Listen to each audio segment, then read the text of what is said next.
Então vamos lá, minhas crianças, o meu oficial boa noite agora com a gravação, ou bom dia, boa tarde para quem estiver vendo a gravação da nossa aula de hoje.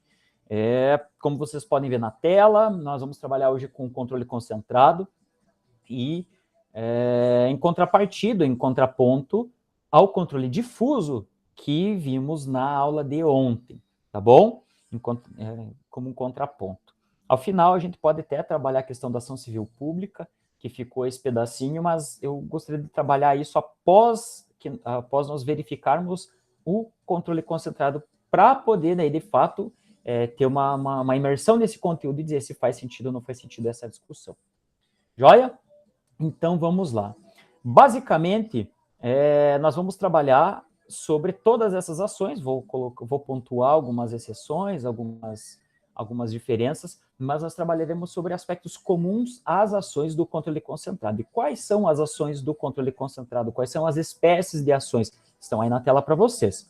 A ADI, ou ADIM, chamada de ADIM antes, mas pelos motivos cacofônicos que eu já brinquei com vocês, a gente fala ADI, que é ação direta de inconstitucionalidade. Nós temos também a ADO, que é também uma forma de ação direta, é também uma ADI. Muitas vezes vocês verão ADI por omissão. A primeira, ADI genérica, porque você não especifica, então ela é genérica. A segunda, ADI por omissão. Vocês também vão encontrar na doutrina a sigla ADO, que é ação direta de inconstitucionalidade por omissão. Joia?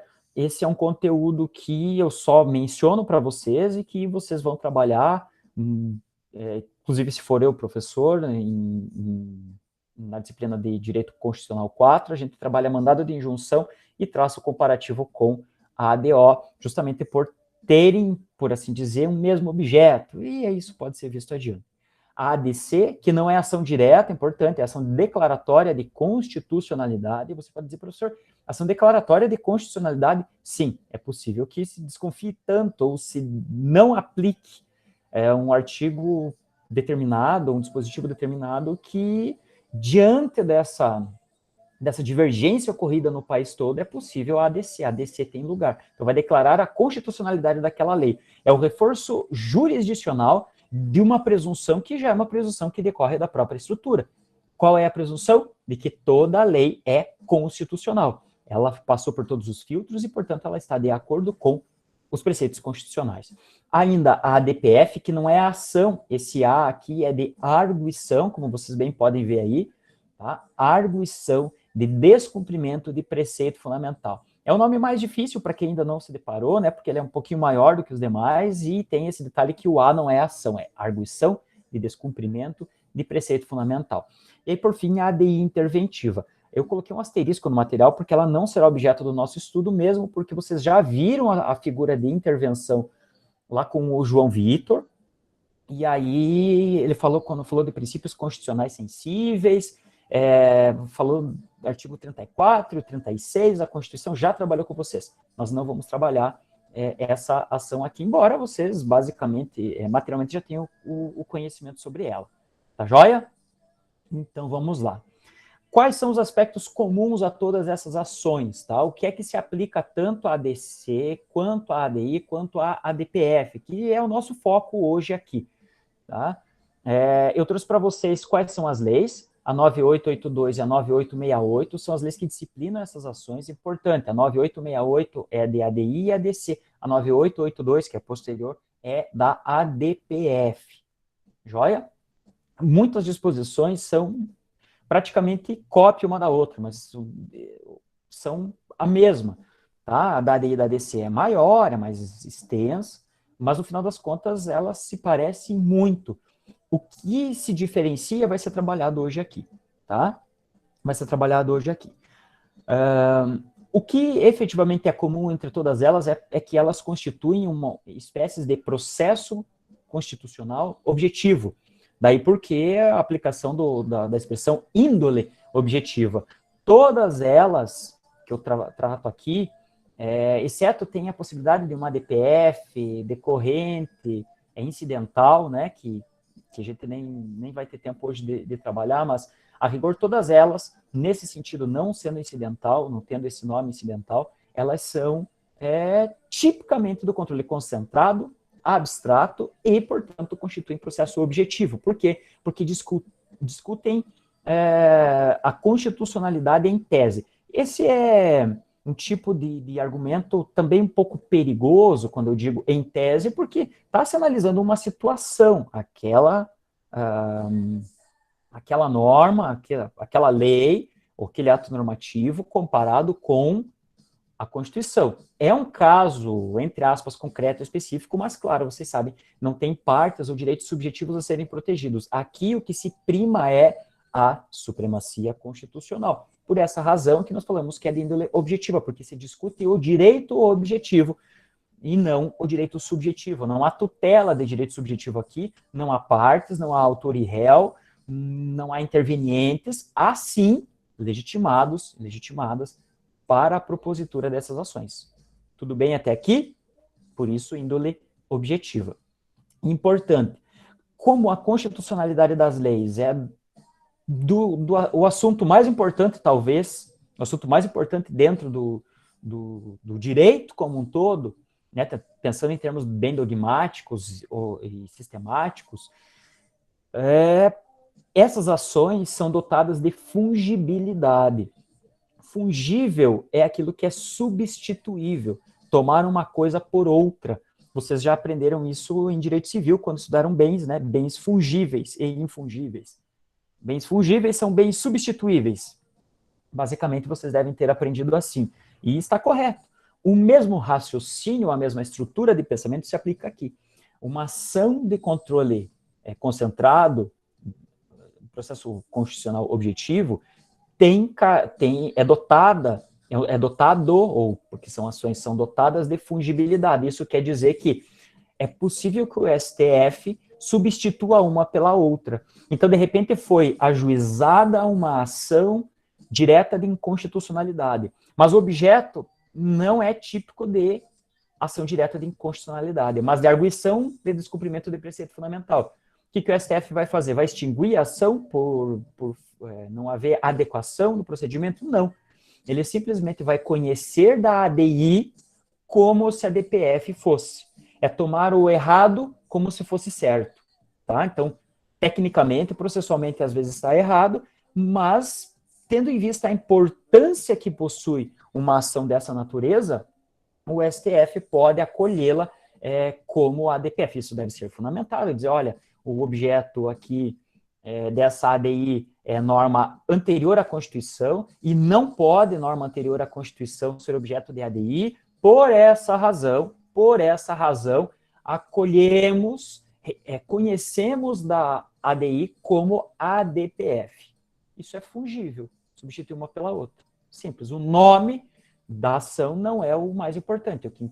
Inclusive, o que determina a ação jurisdicional, o que delimita a ação jurisdicional, é o pedido, com aquela especificação da inconstitucionalidade por arrastamento, né?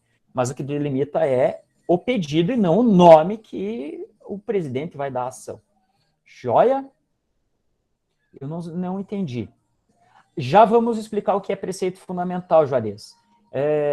O preceito fundamental é o que o STF diz que é preceito fundamental. Só para dar um spoilerzinho. Ué, você vai entrar e vai descobrir se aquilo é preceito fundamental ou não, porque quem pode dizer o que é preceito fundamental é o próprio STF. Mas tem critérios para isso, tá? Tem critérios, pelo menos ali uns 4 elementos ali que orientam o que é preceito. Muito boa a tua... É também, mas não é sinônimo, Juarez.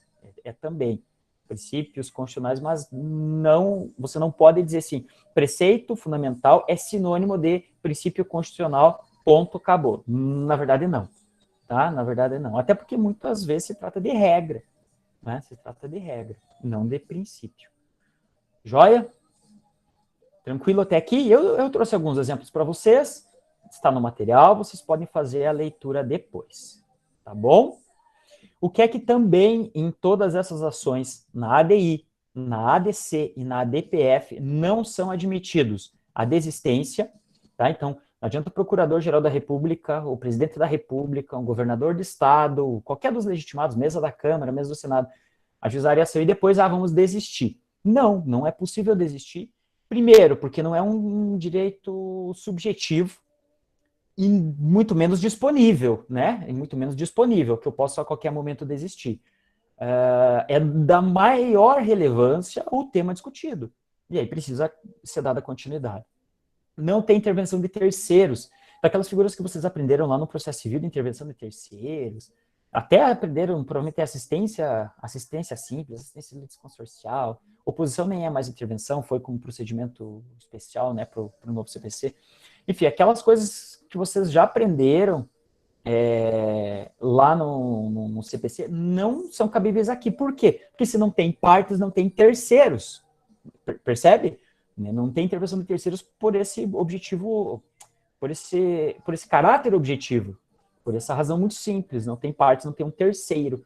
O máximo, e o Código de Processo Civil chama de terceiro, a modalidade de intervenção de terceiro, é o amicus curiae, né, o amigo da corte, os amigos da corte, que foi incorporado pelo novo CPC como uma modalidade de intervenção de terceiro, mas o amicus curiae já existia e existe na ADI, na ADC, na DPF, que é esse amigo da corte, é a possibilidade de abertura que o STF tem para a sociedade civil organizada, especialmente, né? Então, de repente, alguns temas são vão ter uma relevância enorme, né? Às vezes uma questão tributária, então você vai, associação, não sei de quê, associação, federação, confederação, qualquer coisa assim, dos auditores fiscais da Receita Federal. Então, é importante ouvir, sejam pessoas ligadas ao Estado, sejam pessoas só ligadas a entidades da sociedade civil organizada, pessoas com amplo conhecimento, para que elas possam contribuir para a formação do convencimento dos ministros e ministras em relação a determinada matéria. Até porque aquele tema que vai repercutir na vida de todo mundo, que a gente já viu sobre efeito erga omnes, ele muitas vezes não é uma minúcia, às vezes é uma minúcia, e que os ministros não têm todo o conhecimento necessário para isso. E essa abertura é uma tentativa de estabelecer uma abertura democrática para que, aí tem essa abertura cognitiva, digamos assim, mas depois um fechamento normativo, se a gente fosse falar em teoria dos sistemas. De tal modo que aí, no momento de decisão, claro, fecha o STF, a votação deles e ponto. Mas essa abertura, esse diálogo é possível.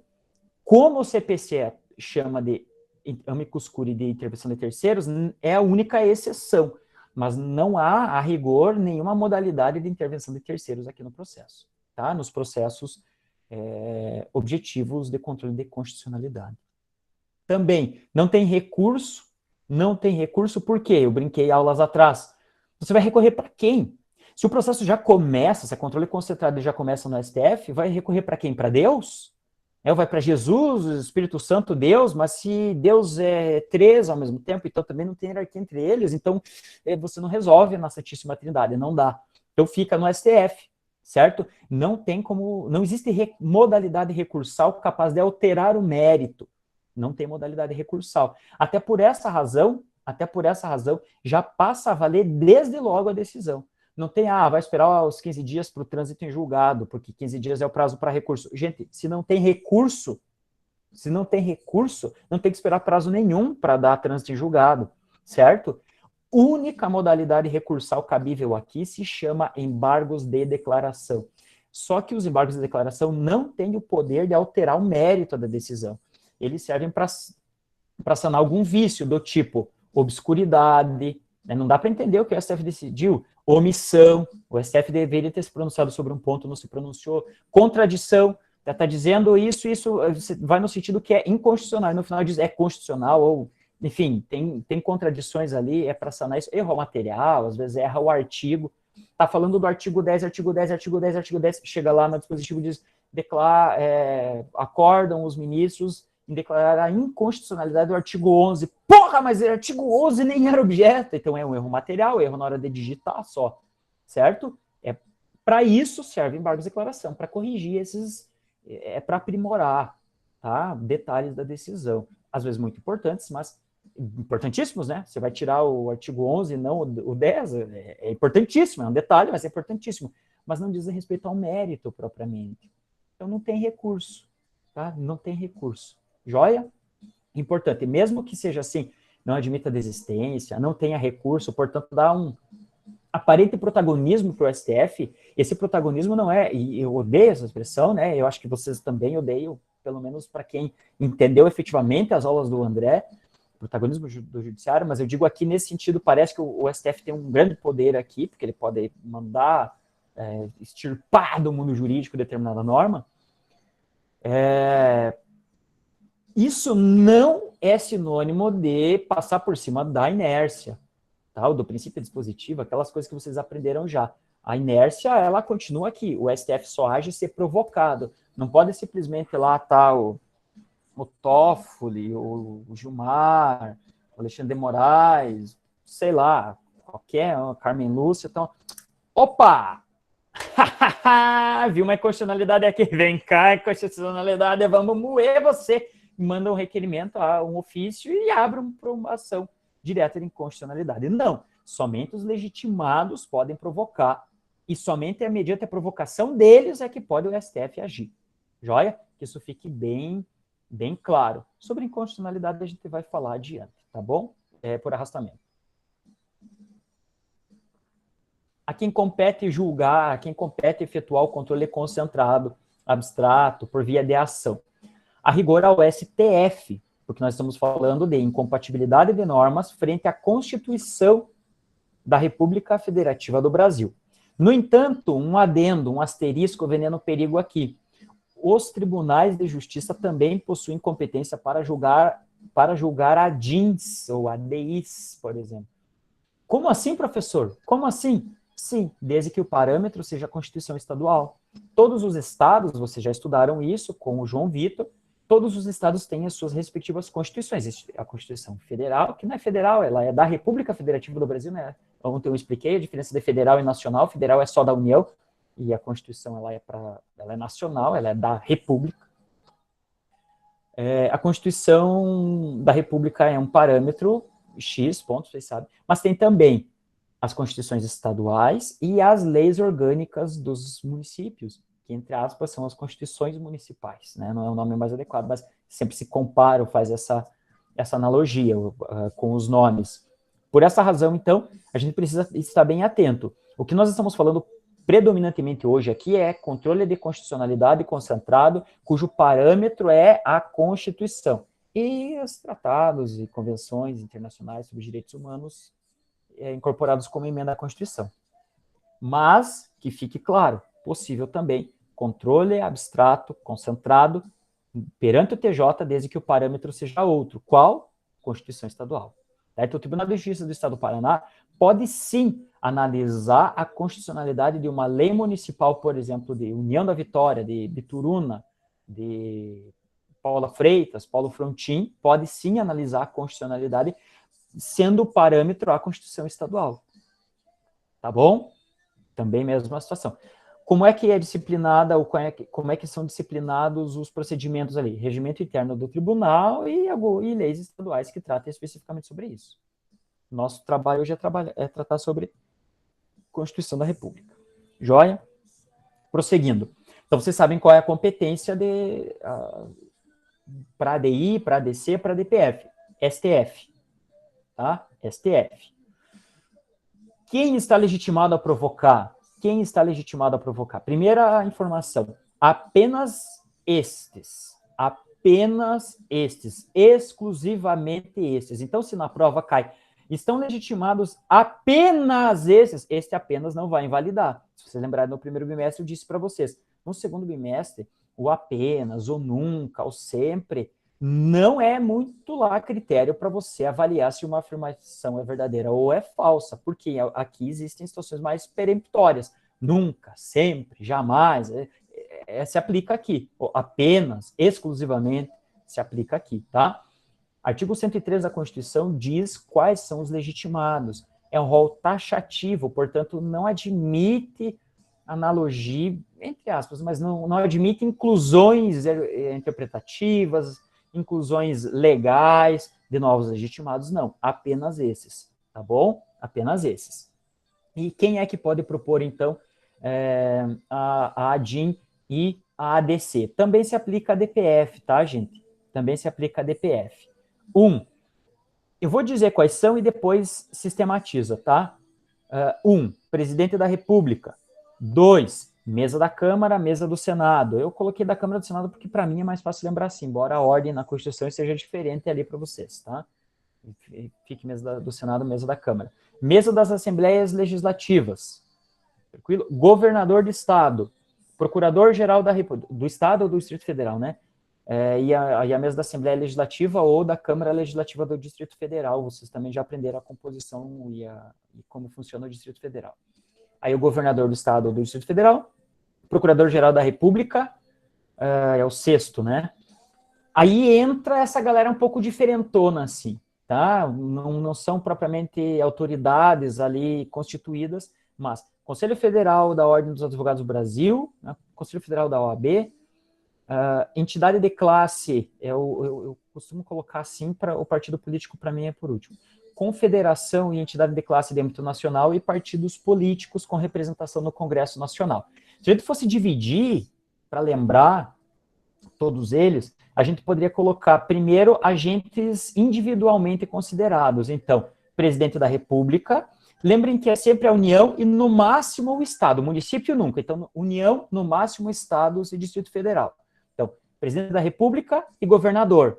Quando você lembra de presidente da República e governador, você lembra de figuras isoladas também, o procurador-geral da República. Então, aí você fechou a trinca dos indivíduos. A outra trinca também, de entidades, não de entidades coletivas, mas de órgãos que têm um caráter mais coletivo. Mesa da Câmara, mesa do Senado, mesa das Assembleias Legislativas e da Câmara Legislativa, tá? No caso do Distrito Federal. Então, nisso você já matou 6, sabendo que tem autoridades individualmente consideradas e autoridades coletivamente consideradas, ou órgãos colegiados, digamos assim, certo? 6, só faltaram 3. Quais são os outros 3? Basicamente, entidades da sociedade civil de caráter coletivo. Conselho Federal da Ordem dos Advogados do Brasil. Então, quando eu falo Conselho Federal, eu já consigo, pelo menos para mim, funciona assim. Se eu lembro de Conselho Federal da OAB, eu consigo já lembrar de confederação sindical ou entidade de classe de âmbito nacional. Tá? Porque parece que Conselho Federal e Confederação se aproximam esses nomes. E entidade de classe de âmbito nacional. E, por fim, os partidos políticos. Joga por último os partidos políticos, que é uma entidade de classe, entre aspas, coletiva, composta por vários membros, mas que não tem um cargo, não é uma instituição, por assim dizer. Partidos políticos com representação no Congresso. Com representação no Congresso. Ah, mas o partido tal não tem nenhum deputado. Acabou. Nenhum senador. Acabou. Mas é partido. Não importa. Ah, mas o PTFGH, o PGPQ, não sei das coisas. Não importa. Tá? Não tem nenhum representante, não é legitimado. E isso é verificado na data da propositura da ação, porque a ação pode demorar, e aí, na próxima eleição, não elege nenhum. Tá? Não elege nenhum. Ah, vai acabar a ação por isso? Claro que não. Se ela não admite nem desistência, quanto mais a extinção por falta de autor, porque não tem autor, tem legitimado para deflagrar só o início dela. Joia? Então, são 3 grandes categorias. Uma individualmente considerada, presidente, governador de Estado e do Distrito Federal, né? E Procurador-Geral da República. Outra categoria, instituições coletivamente consideradas ou órgãos colegiados, né?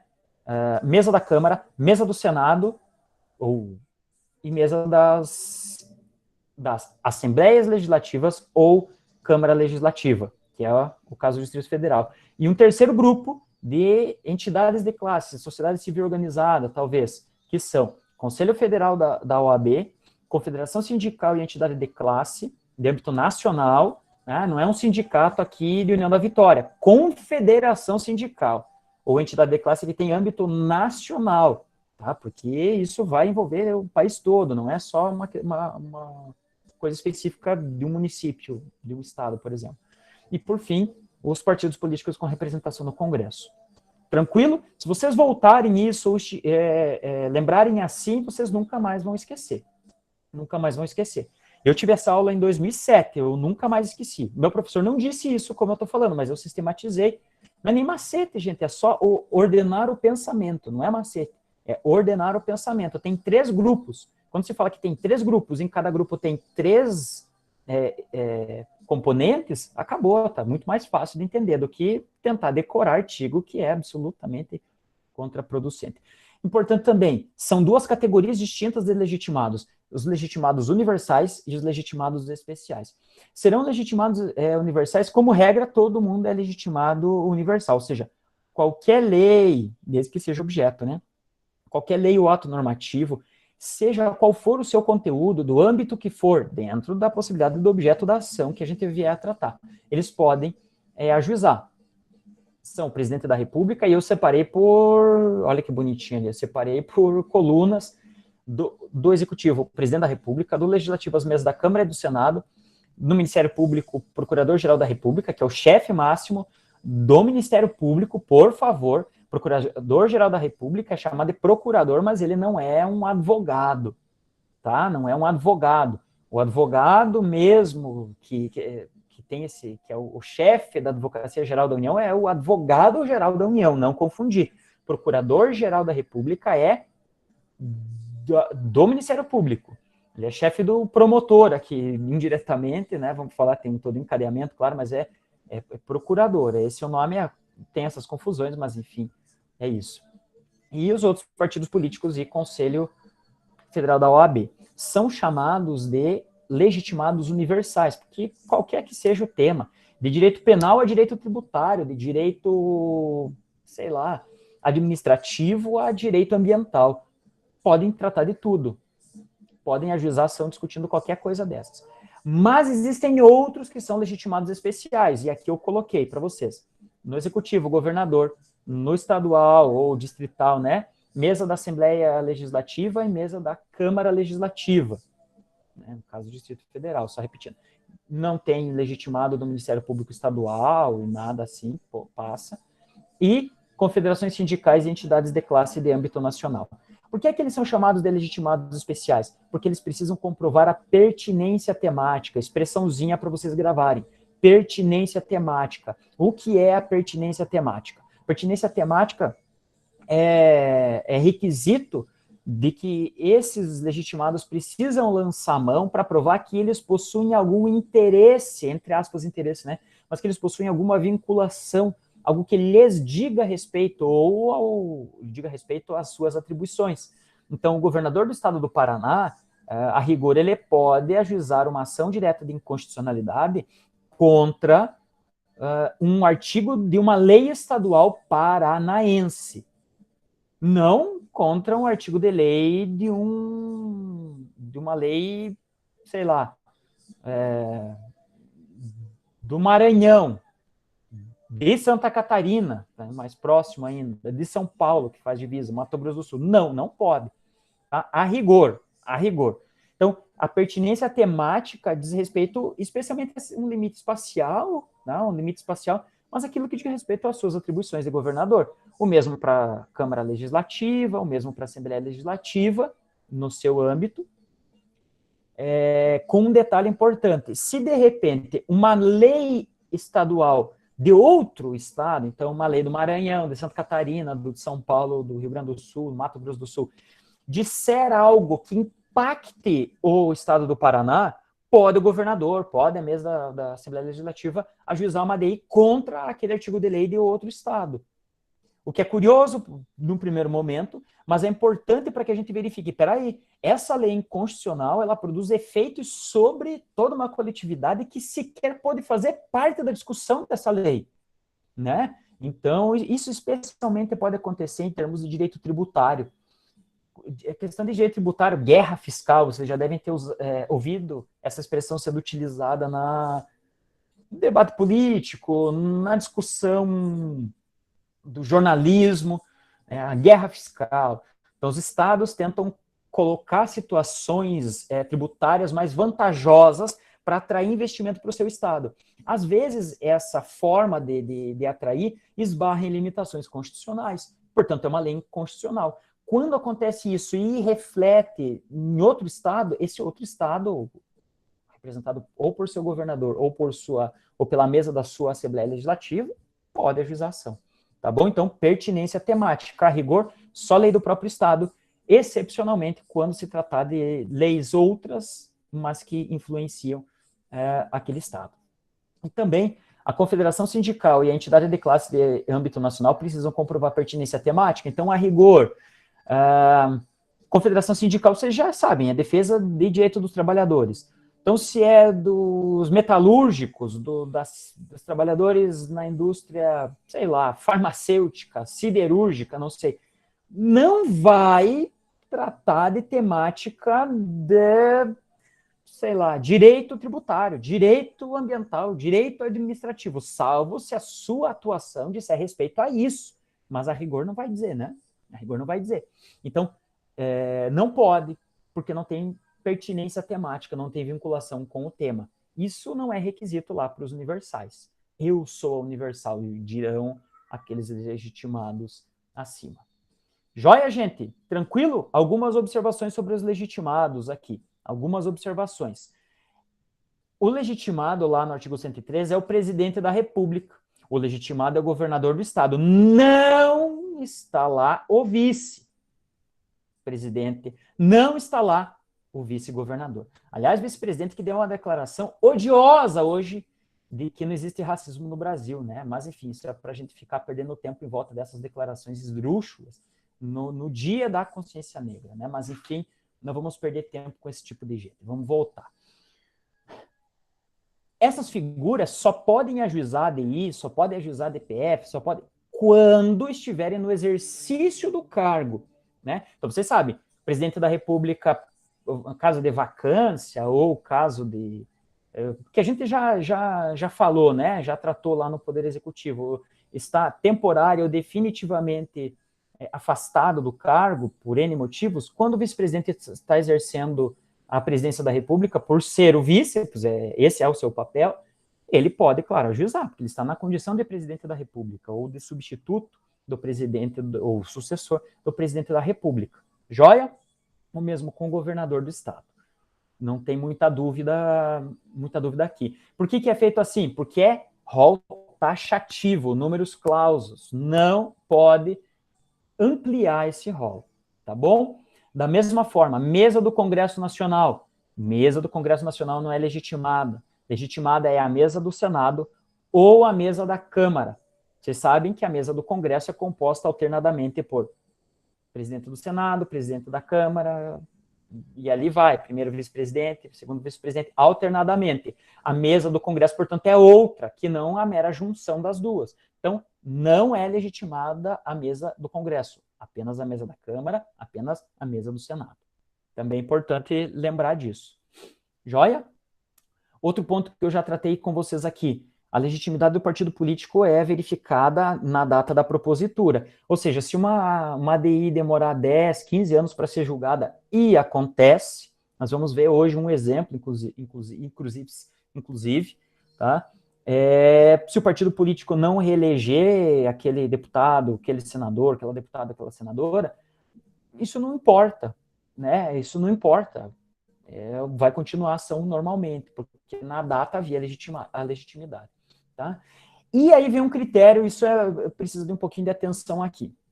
Até porque tem decisão do STF falando sobre isso, e isso sempre cai para quem tiver interesse em concurso, embora a nossa aula não seja um cursinho, né?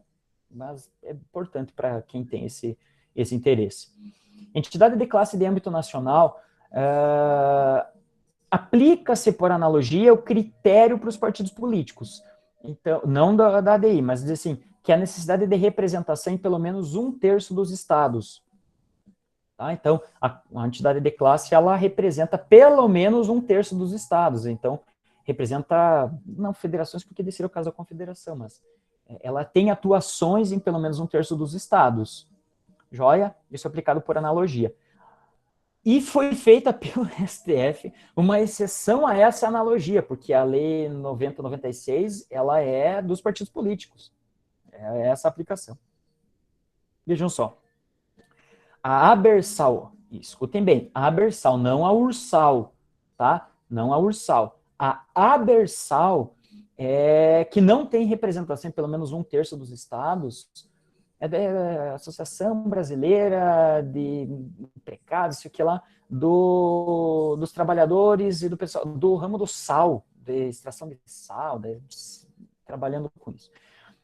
Como não, isso pela lógica vai estar especialmente vinculado à costa brasileira por conta da própria atividade, né? Você não deve imaginar que tem isso lá no outro lado do país, lá fazendo divisa com, sei lá, com a Bolívia.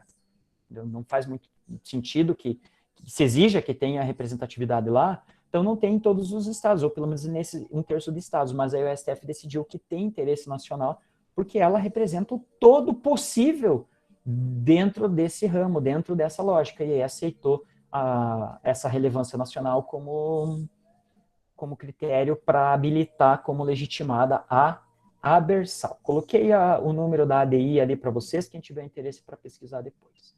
Professor, eu tenho interesse, mas eu não vou pesquisar. Tá bom, né? O que eu vou dizer para vocês?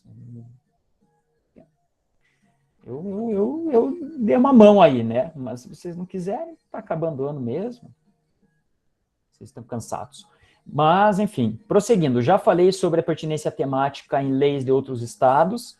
E aqui importante, gente, capacidade postulatória. O que é capacidade postulatória? Recuperando as aulas de processo civil. Capacidade postulatória é aquela possibilidade de postular em juízo, a possibilidade de assinar uma petição e pedir ao juiz.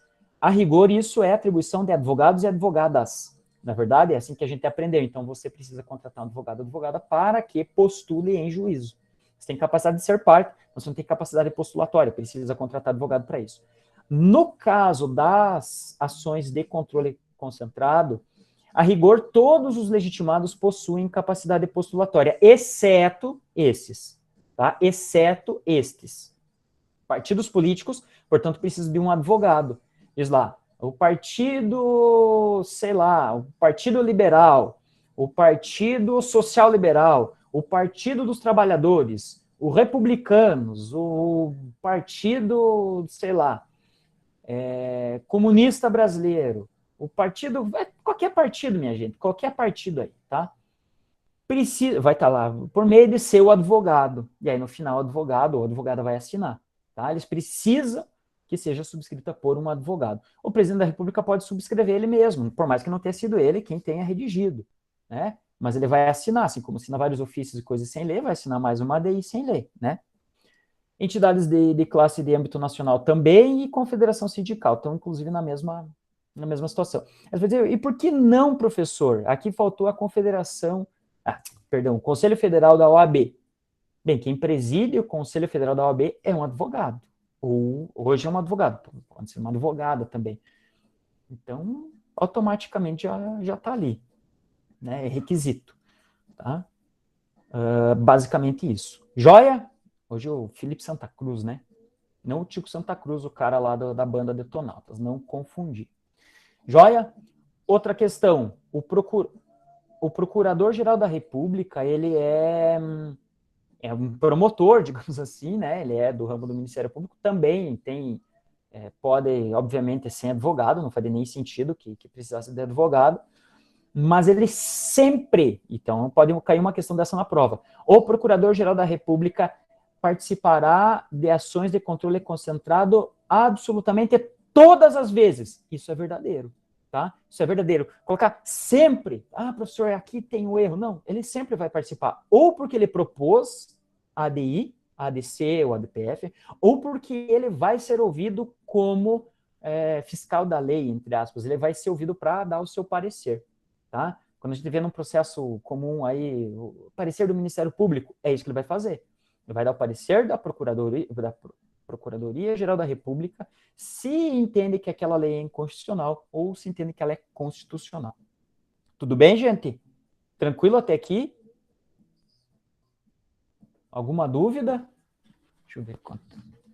Acho que aqui vai dar. Tranquilo, né?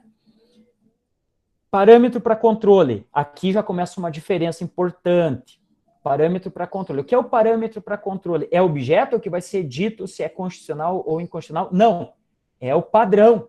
É o modelo. Parâmetro eu tenho um modelo a ser seguido. Eu tenho um código de conduta a ser seguido. Vou fazer analogias assim. Eu tenho um padrão, eu tenho um modelo, tá? Eu tenho um modelo. Então, seguiu esse modelo, é constitucional. Qual é esse modelo? Então, nós vamos não seguir esse modelo, é inconstitucional. Não é a norma que vem depois, não é a lei, o ato normativo. Esse é o objeto.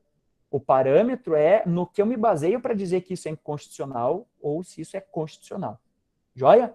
No caso da ADI e da ADC, o parâmetro para inconstitucionalidade é a Constituição. Fácil, né?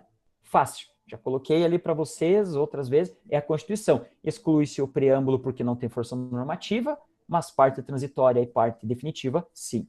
Ainda as emendas, porque elas compõem, claro, a Constituição, nem preciso falar disso, mas também os tratados e convenções internacionais que tratam sobre direitos humanos incorporados no ordenamento jurídico como emenda à Constituição, nos termos do artigo 5º, parágrafo 3º. Tá? Esses são os parâmetros. Esse é o bloco de constitucionalidade para o controle. Joia! Já na DPF é diferente. Na DPF são os preceitos fundamentais. Lembre-se, arguição de descumprimento. Descumpre o quê? Preceito fundamental. Então, o parâmetro é preceito fundamental, tá? Preceito fundamental. E aí, respondendo o que o Juarez tinha perguntado, o que é um preceito fundamental? O STF diz. Quem diz o que é preceito fundamental sou eu. E quando que o STF disse isso? Na primeira DPF. Na DPF 1, a discussão dele foi dizer, olha, quem define o que é preceito fundamental sou eu, o STF, tá ali em negrito para vocês. Compete ao Supremo Tribunal Federal o juízo acerca do que se há de compreender no sistema constitucional brasileiro como preceito fundamental. Genial, né? Genial. Então, tá ali a ementa do julgado da ADPF 1. Vejam lá vocês. Deixa eu ir lá.